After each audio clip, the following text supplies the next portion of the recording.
So before you start cooking, there's some really important basic things to take into account first. First of all, chopping board.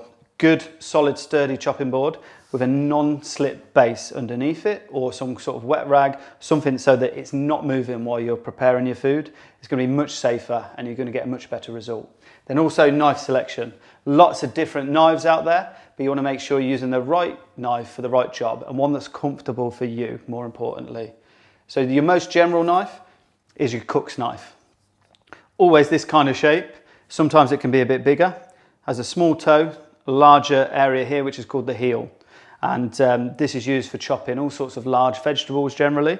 For me, the most important thing when choosing a knife, personally, is balance. And what I mean by balance is that you can hold the knife just at the end of the handle and it doesn't fall either way.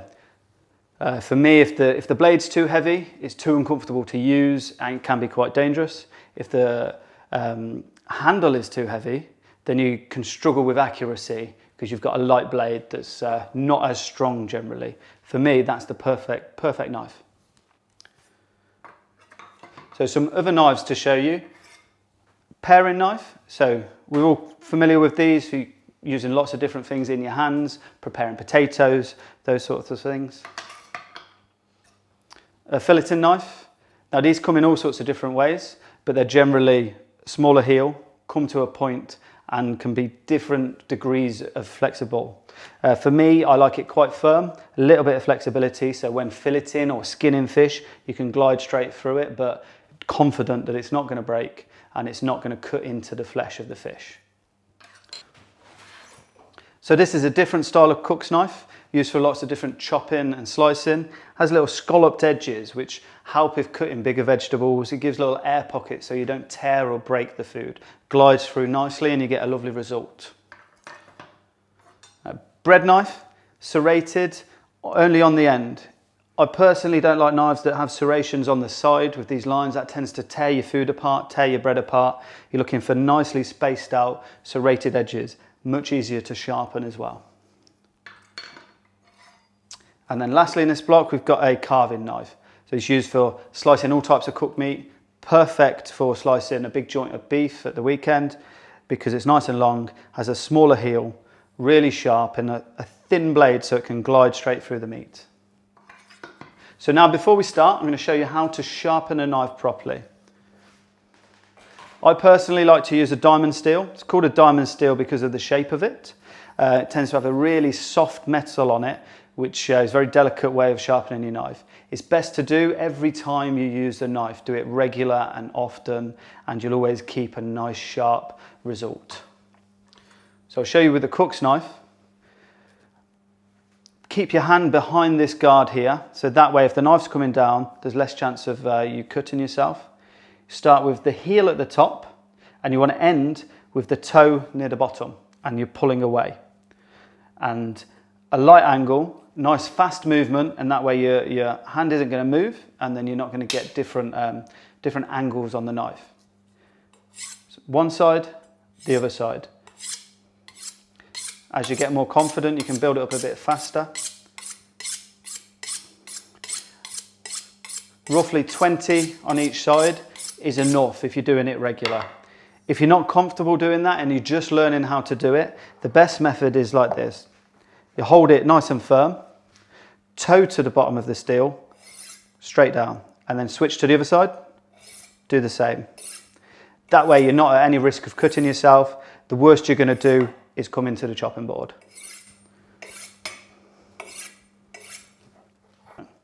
So I'm going to use a carrot to show you the most basic and simple form of chopping. And peel the skin off first. If you can get one of these speed peelers, they're brilliant for any peeling at home. And get a lovely clean finish.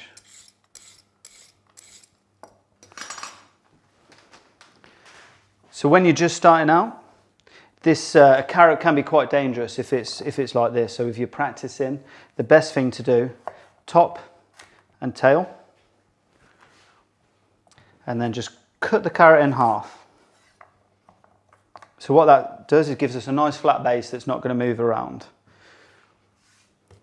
So the most important thing to bear in mind when you're cutting is your hand, the hand that you're not cutting with.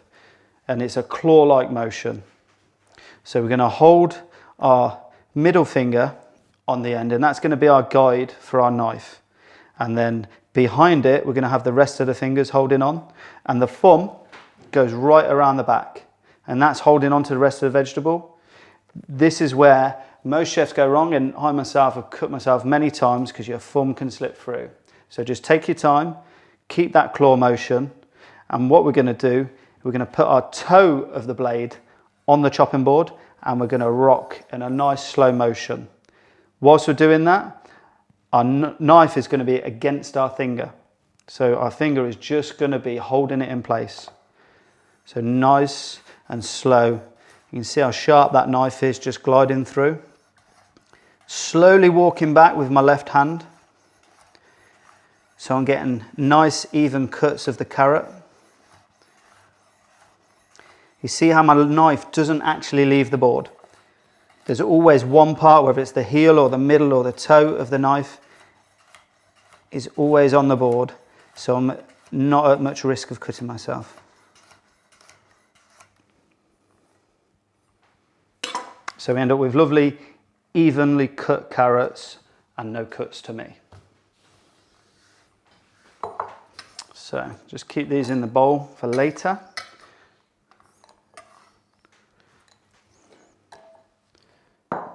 Now I'm going to show you how to prepare an onion using those same skills that we've just learned. So for a chopped onion, take the top off, but leave the root on. The root is what's going to hold everything together. If you take that root off, the onion's going to start to fall apart as you cut it, and you're not going to get a very even cut, and also you could cut yourself.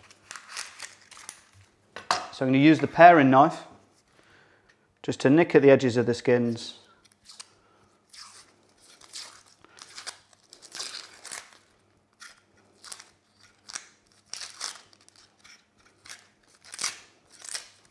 And peel it away. And you can just shave off the end, but still keep all of that root in. So we're going to do two different things with these onions. We're going to chop some and slice some. So I'm going to cut it in half, straight down the middle from the root. And the first one we're going to chop into fine dice. So if you're right-handed, have the root on your left and the top end on your right. And then we're just going to make small cuts, but not all the way through. So everything is still held together. So you see I've still got that same claw motion like I had with the carrot. All the way across. So you end up with almost like a concertina of the onion. Put that back together. And you can do, depending on the size of the onion, you can do more slices. If it's a really big onion, you need to do more slices, but I'm just going to do one down the middle with my fingers well out the way. And then back to the same motion as the carrot. Toe down, push the heel through.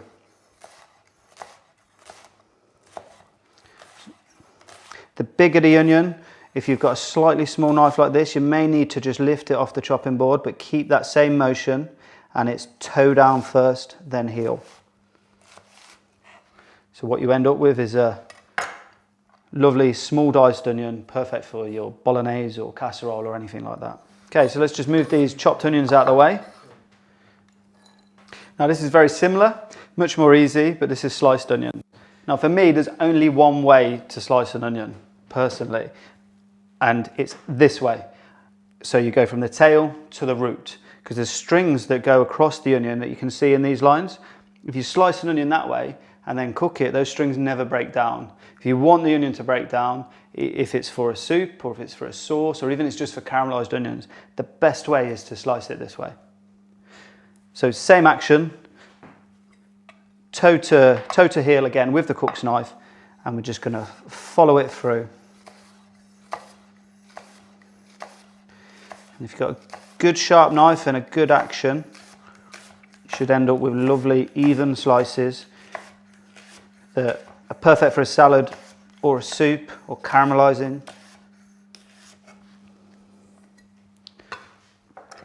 So once they're done, they should be nice, translucent, thin, and break down nicely. So just put these onions to the side for later. So now I'm going to show you how to segment a citrus fruit. We're using a grapefruit, but you can do the same for any other citrus fruit. And I'm going to use the filleting knife for this. Perfect because it's got that lovely thin blade, it's nice and small. A cook's knife would be a bit too big and a paring knife a little bit too small for me. So we're going to top and tail. Then on its nice flat base so it's safe to work from.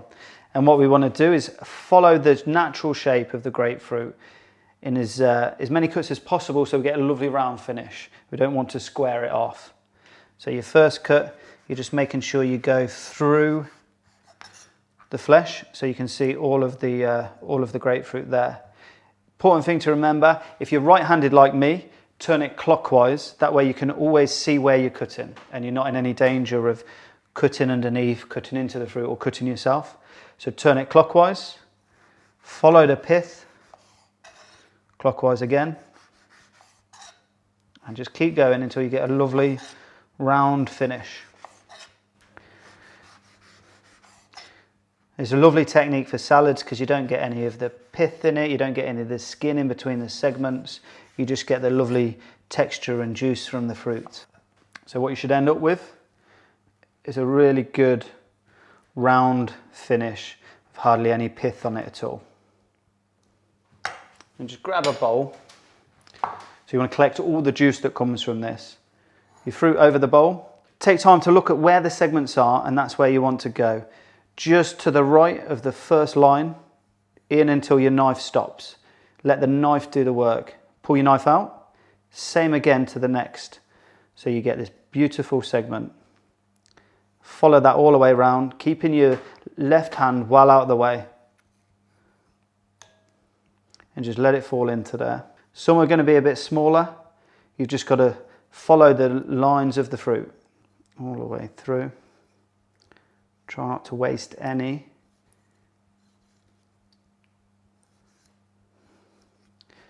Then when you've finished, don't throw this away. Squeeze it into there so we're not wasting any juice at all. So that's some really basic knife skills that form the foundations of cooking. This will set you up for the more advanced skills that we show you in our other videos.